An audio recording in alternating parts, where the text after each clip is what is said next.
बड़े दुख की बात यह है कि कांग्रेस के एक राष्ट्रीय नेता राहुल गांधी जी ने पूरे देश के लोगों को हिंसक कहा है, झूठा कहा है। मैं समझता हूँ इससे बड़ा अपमान पूरे हिंदुस्तान का और हिंदुओं का कोई हो नहीं सकता है। पता नहीं क्या कांग्रेस किसके इशारे पर चल रही है, कहाँ से कोई इनको प्रेरणा देने वाला है। पर तो ये सही बात है कि चाणक्य ने कहा था कि विदेशी महिला के पेट से पैदा होने वाला व्यक्ति या बेटा कोई भी देश का भला नहीं कर सकता, बल्कि देश के खिलाफ कार्रवाई करेगा। और चाणक्य जी की जो बात है बिल्कुल सच हो रही है, क्योंकि राहुल गांधी जी एक विदेशी महिला के पुत्र हैं, इसलिए वो लगातार देश के खिलाफ, देश राष्ट्र के खिलाफ बोलते रहते हैं। एक बार उन्होंने ये भी बोला था कि जो हिंदू हैं वो मंदिर पर जाते हैं, वो लड़कियां छेड़ने जाते हैं, यानी हमारी बहनों का अपमान, हमारे भाइयों का अपमान। और अभी तो उन्होंने बिल्कुल गजब ही कर दिया कि हिंदू हिंसक हैं, झूठे हैं, ये कहकर पूरे हिंदू समाज का, हमारे साधु संतों का, हमारे पूर्वजों का, हमारी आने वाली जनरेशन का और हमारा घोर अपमान किया है, जिसको किसी भी कीमत पर हिंदुस्तान की जनता माफ़ नहीं करेगी।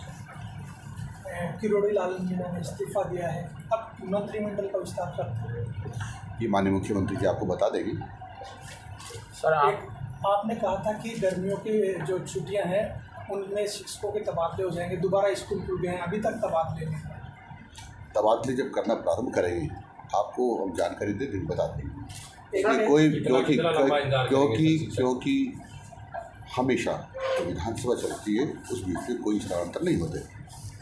एक तृतीय श्रेणी के जो अध्यापक हैं वो लंबे समय से तबादले का इंतजार कर रहे हैं, कब तक तबादले? ये झूठ बात है, इंतजार कर रहे हैं, क्योंकि वो जो भर्ती हुई थी तो एक प्रावधान था कि जिले के बाहर से ट्रांसफ़र, जिले के बाहर ट्रांसफ़र नहीं होते। आज भी नियम है, पहले भी नियम था, और इसीलिए उनके ट्रांसफ़र नहीं हो रहे। फिर भी उनकी पीड़ा को समझते हुए मंत्रिमंडल विचार कर रहा है, जैसा भी निर्णय होगा उसके हिसाब से कार्रवाई होगी। हर सरकार का बड़ा मुद्दा रहता है तबादला नीति का। तबादला नीति बनती है, लागू नहीं होती, कब तक तबादला नीति बनेगी, कब तक लागू होगी? जरूर आपको उस समय जानकारी देंगे कि आज से हम लागू करें। झुंझुनू डीओ ऑफिस राजनीति का अखाड़ा बना हुआ है। अध्यापक डीओ के खिलाफ मामला दर्ज करवा रहे हैं, डीओ अध्यापकों के खिलाफ, और नामांकन मेरी जानकारी में आज आया है, जो भी दोषी होगा उसके खिलाफ सख्त कार्रवाई करेंगे। सरकार ने डेपुटेशन रद्द किए हैं, मगर झुंझुनू में कुछ ऐसे अध्यापक हैं जो डेपुटेशन पर अभी भी जमे हुए हैं। जो व्यक्ति 1 जनवरी के पहले से डेपुटेशन जमे हुए हैं, उनको हम ढूंढ के निकाल रहे हैं और उस डेपुटेशन को निरस्त करेंगे। एक पोषण को लेकर जो बाल गोपाल योजना चलाई गई, बच्चों को स्कूल में दूध मिले, लापरवाह अधिकारियों की वजह से स्कूलों में जो दूध है वो एक्सपायर होता है। झुंझुनू की बात करें तो लगभग 2000 लीटर दूध है वो एक्सपायर हुआ है। तो इस तरह ऐसा नहीं है, एक्सपायर हुआ है। मैं अभी बताता हूँ आपको, क्योंकि बहुत सारे बच्चे इस पाउडर के दूध को पीते नहीं हैं, उसके कारण से हमारा पाउडर बच जाता है।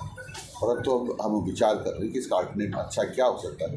मिलेट्स भी एक इसका अल्टरनेट हो सकता है, उस पर हमारे जो पोषाहार के एक्सपर्ट हैं वो विचार कर रहे हैं। टीचर्स की जो भर्ती है, आपने बयान दिया था कि इस बार 1 से होगी, दूसरी परीक्षा होगी, कैसे होगी? हमने कभी नहीं कहा होगी, हमने ये कहा था इस पर विचार करेंगे, ताकि उनका बहुत सारा 3-4 साल जो बेकार हो जाता है वो बेकार जाता है। तो इस पर हमारे एक्सपर्ट और हम सब उन पर विचार कर रहे हैं, कोई लीगल प्रॉब्लम तो नहीं आएगी। रीट एग्जाम कब होगी सर?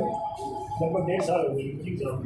हम तो बाबूजी 6 महीने से जी, तो कांग्रेस ने पाप किया ना, जो कांग्रेस ने पाप किया है उनको ठीक करने का हमारा प्रयास है। मंत्री जी प्रस्तावित आपको तुरंत बताएंगे, ऑर्डर निकालते हैं। सरकारी स्कूलों में नामांकन वर्दी के प्रयास तो होते हैं, मगर अध्यापकों की उदासीनता के चलते नामांकन वर्दी नहीं हो पाती है।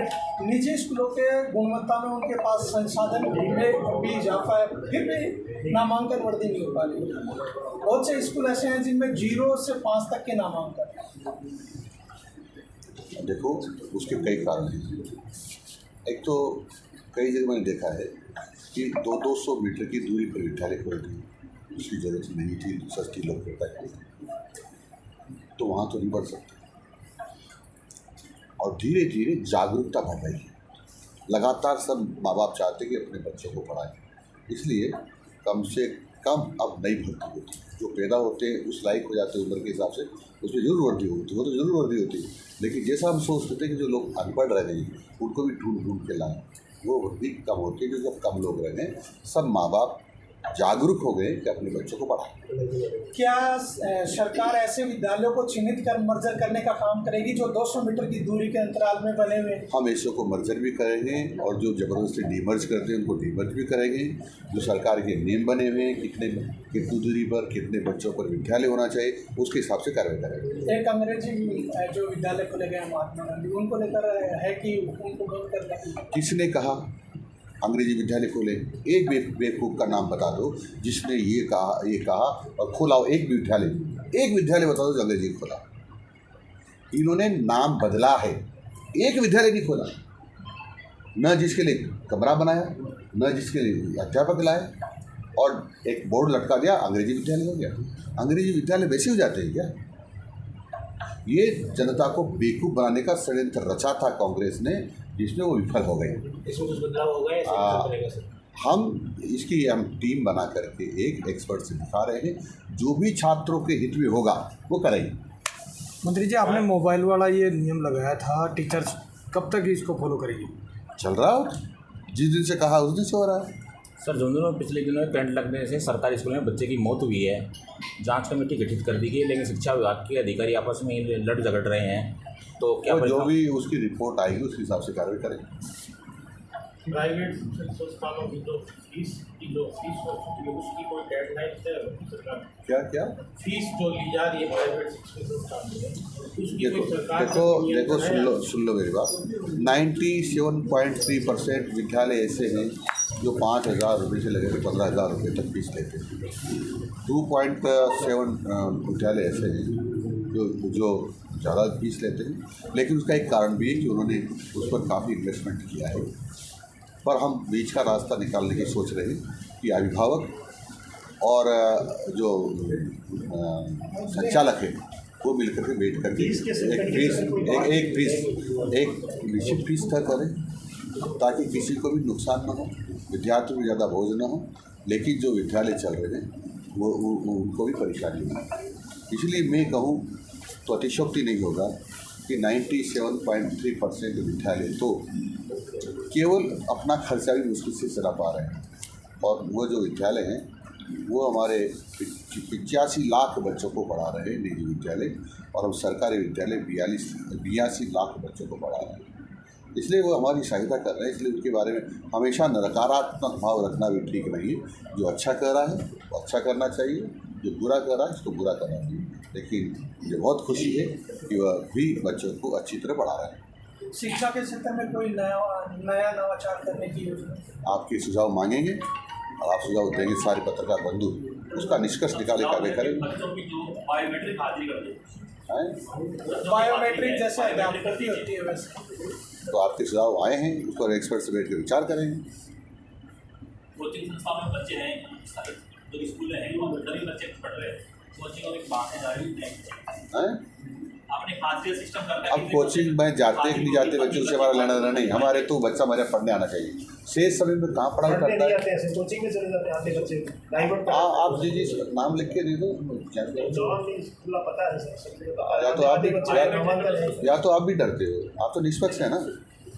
एक सर जो कोचिंग संस्थान है उनका बोझ इतना रहता है कि बहुत से बच्चे सुसाइड कर लेते हैं, उनको लेकर कोई ऐसी कहा है? देखो ये बिल्कुल गलत बात है कि केवल संस्थानों के बोझ से ही करते हैं।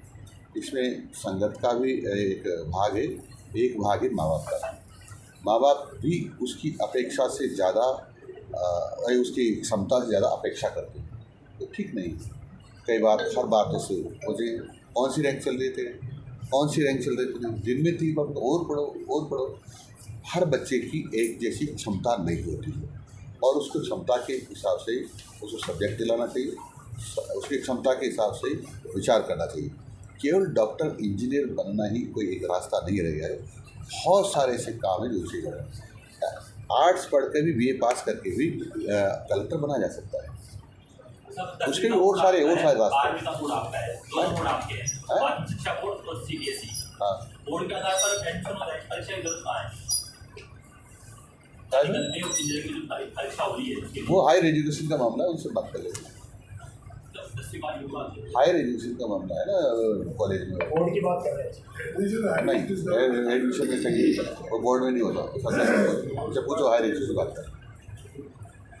सर झुंझुनू के बस और कोई सर हाँ झुंझुनू के अंदर कुछ ऐसे अधिकारियों को पोस्टिंग दी हुई है जिनका भारतीय जनता पार्टी ने कांग्रेस सरकार में विरोध किया था, तो क्या समझा जाए इनको? देखो ये सच है कि ऐसे लोग होंगे, लेकिन सबको राजस्थान के बाहर नहीं निकाला जा सकता, कहीं कहीं राजस्थान में रहेंगे। लेकिन जिन्होंने ज़्यादा गड़बड़ियाँ की है और जो हमारे कार्यकर्ता इस प्रकार की शिकायत करेंगे तो जांच कराएंगे, और जांच कराने के बाद जो भी तथ्य आएंगे उस हिसाब से कार्रवाई करेंगे। उपचुनाव में क्या तैयारी? पूरी तैयारी है, हम सीट जीतेंगे। पिछली बार प्रत्याशियों ने कहा कि टिकट अभी लेट मिला। हैं? पिछली बार बीजेपी की प्रत्याशियों ने कहा कि टिकट अभी देरी से मिला। ये कई बार स्ट्रेटेजी हो सकती है, कई बार स्ट्रेटेजी जो गलत भी हो जाती है, कई बार सही हो जाती है। ये सब स्ट्रेटेजी से पार्ट है। नाम तय होगा? बहुत बहुत धन्यवाद। नाम तय होगा? नाम तो तय होगा ही, बिना नाम के ही चुनाव लड़ेगी कांग्रेस। सभी बड़े कोई नीट को लेकर चुनाव कर रहे हैं। हाँ सर नीट परीक्षा अब सब आप